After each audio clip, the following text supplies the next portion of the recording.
We'll start. There's mics here. Please wait for the mic. Go ahead. Hi, I'm a party catcher. CBS Sports is this on. Anyway, obviously you were talking yesterday about progress and balancing that with, winning today's game. What are your immediate thoughts after the game, and what is the message to the team after, today's result? Well, first of all, congratulations to Japan. What a worthy opponent and worthy winners of SheBelieves. I think I always go back to what our objectives were in the first place, and that was to deepen our playing pool with opportunities in high-pressured situations against top opponents, and that's what tonight especially was about. I think we can look at the progress of Ali Sentner, young player coming into the senior camp, scoring a couple of goals.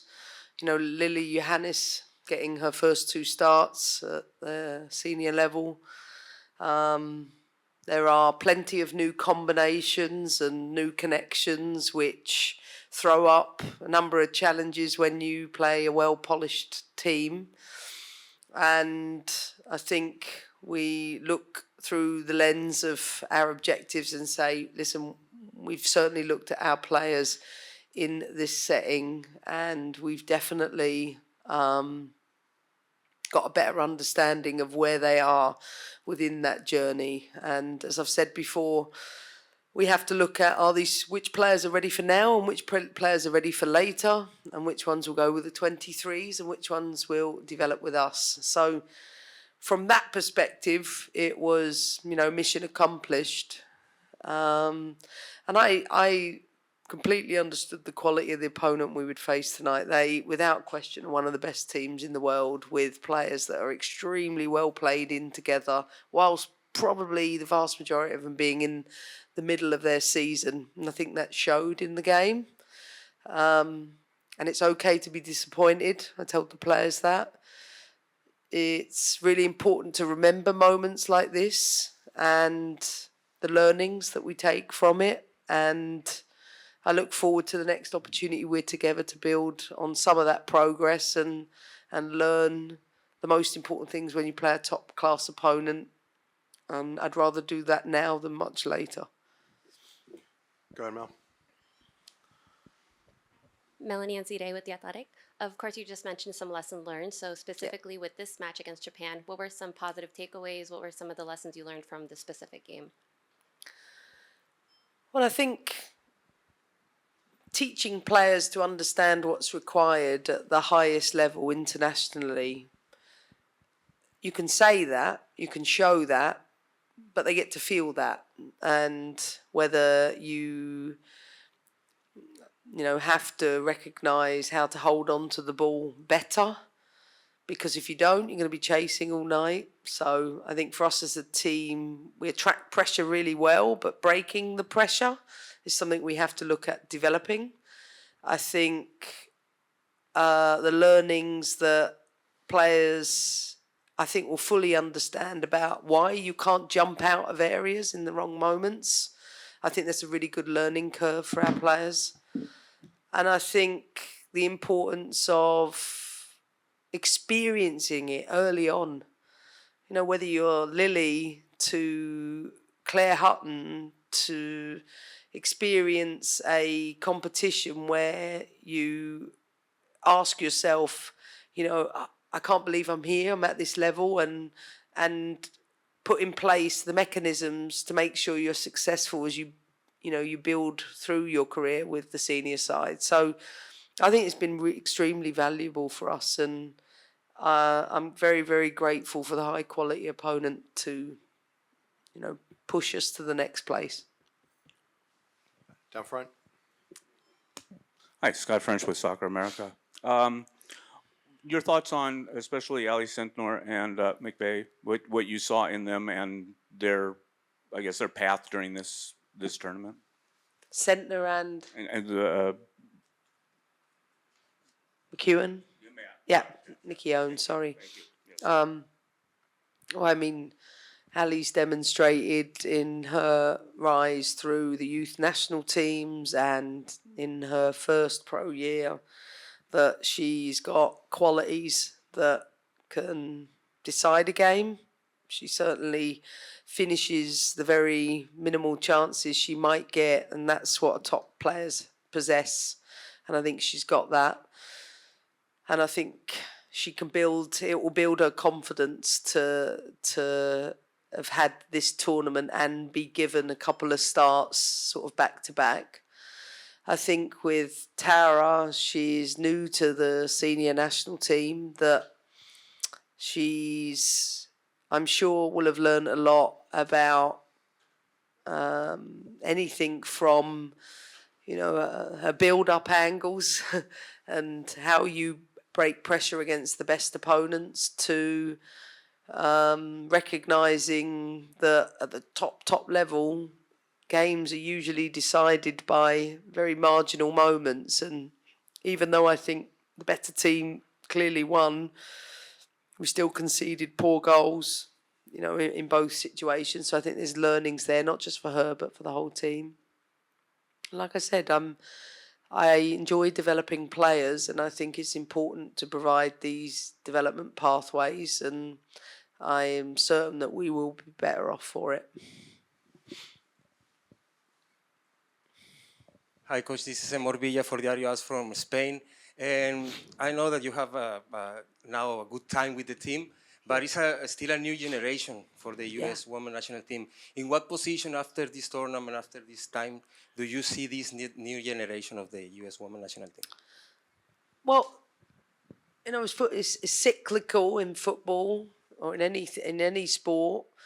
We've won the gold medal in the summer, and we are wanting to compete to win the World Cup. So we have to keep developing, and development isn't linear. It isn't just, in one direction. I think you need moments to, give you a sense of where you are in that path. But I think it's exciting, and I think our future is exciting regardless of the result. As I said, we play one of the best teams in the world today, whose nucleus have played together for a long time, and it showed. So for us, we need to build the group and a larger pool that we think are going to progress us to the World Cup. And now we have to develop our game model so that it plays out with the qualities that we know you need to have to beat the very, very best teams at the top level. Back to Scott. In terms of determining which of these young players need to continue on with the national team, which go to U23s, do you know that now, or is that something that you go over the data, you look at the film, you mull it over a little longer? Yeah, I mean, we have really thorough processes around what we do to not be emotional around those things. We'll take the time. There's multiple people involved with that, including, the head of youth development and Tracy Kevins, to, the technical team that, will work through in the upcoming weeks what we think the best, progression paths will be for each and every player. And I feel like we're in a solid place in terms of that journey. And I think by taking the risks we take now, is the right decision for the program. So now it's on to the next steps. And the great thing about this period is we've got a camp coming up in April, then in May, then in June. And I think we've got, a good period of time in which to further define, our identity, and something we're very much looking forward to. In terms of the gaps that may have existed before this tournament and now at the end of it, which do you feel were best closed, and what are the biggest gaps that remain? Well, I think the gaps are in experience. Hasegawa in the middle of the park is probably the best pivot in the world. at both the domestic and international level. And our pivot is 17 years of age and played in 3 caps. So, we have to be patient too in our expectations. And we have a player in Kat Macario who has played the best part of 2 games for the national team in more than 24 months and shown moments of brilliance, but is still building her way back to full fitness. We've got the vast majority of our players that are just in their pre-season. So it's important for us to be reflective that we are where we are in a stage of our development and not to compare ourselves to anyone else. Just go through the thorough processes that we will do to make sure we're on track for the things that we want to achieve and build the confidence in the program to keep doing what we're doing, because I genuinely believe we're going in the right direction. Just going to take a couple online. Meg Linehan, go ahead.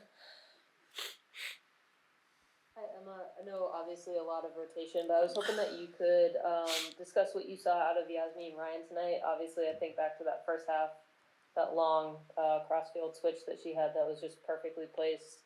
What did you see out of her passing game in particular?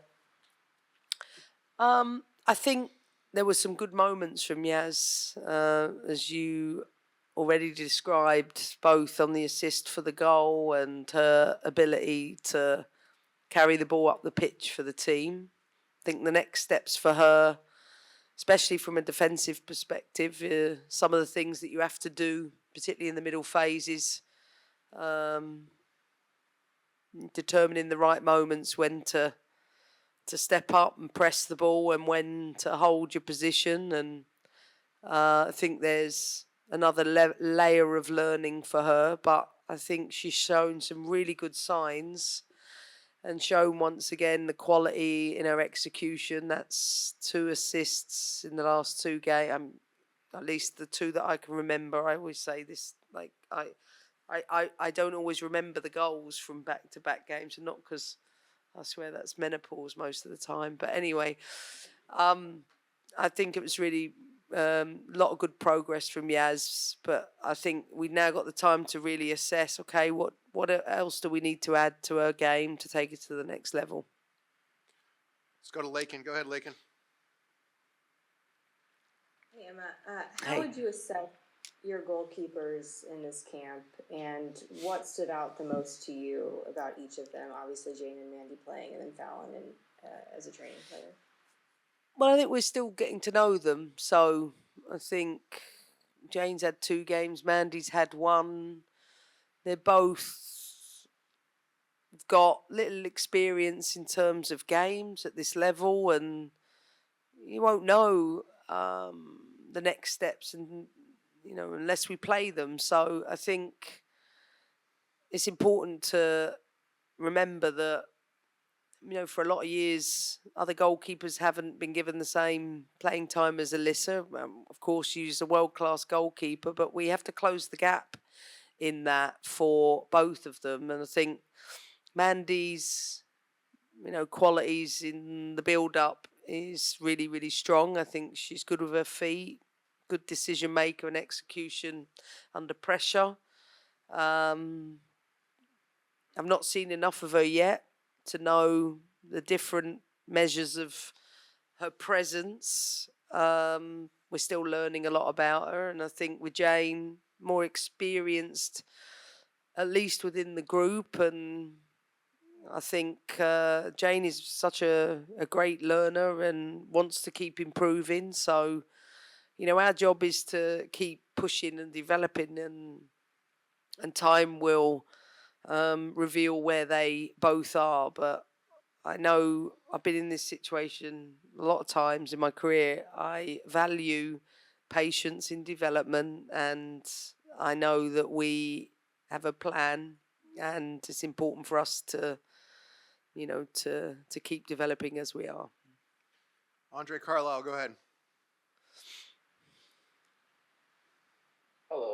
Thanks for speaking Hey. with us. I actually wanted to keep talking about goalkeepers because there was Fallon as well that was part of the Yeah. group as a training player, and I just wanted to know. I know it was a chaotic back-to-back tournament, but were you able to see anything from her, or did you even have the thought to maybe give her a game? No, I think sometimes I know everybody always wants for us to always play every player every time, but I think it's important for everybody to understand that when you come into a new environment, sometimes it takes a little bit of time for players to settle. You know, for Fallon, this is just her second camp, and she's still getting to know people. Like, forget her playing ability. You got to build relationships off the field too, and that's something that will take a little bit of time. She's having an unbelievable season at Manchester United, and we've been keeping tabs on her progress, and she knows the areas that she has to keep improving in, and I'm sure Fallon will get her opportunities with us. But the other two have been around the group a little bit longer and have built those connections and those relationships. So, Fallon will get her turn, but not this camp. Last one goes to Andrew Jones. Go ahead, man. Thanks, Aaron, as always. Emma, hope that you're feeling a little bit better from the update. At least Micah Hermonos is someone you know very well, and how you felt that you dealt with her and you had a chance to talk with her at the end of the match. And you still ended up with 50-50 possession in this game despite the inexperience gap. Is that something where at the very least you could say that they didn't dominate the ball the way they can with their style? Well, Micah was the golden ball winner at the under-20 World Cup and a fabulous player that's progressing really, really well. Again, thought she had a great game tonight. And I think when it comes to possession, I mean, I'm less interested in that. I'm more interested in, are we possessing to progress the ball in the right moments, and are we executing those things in the right moments? And I didn't think we did that well enough for long enough tonight, and I think it's to be expected. And there were, of course, some great moments for us, but at this moment in time, I think we produced the performance probably for where the experience as a whole is, and I urge the fans to make sure that they come out again, support us in LA, support us at SoFi.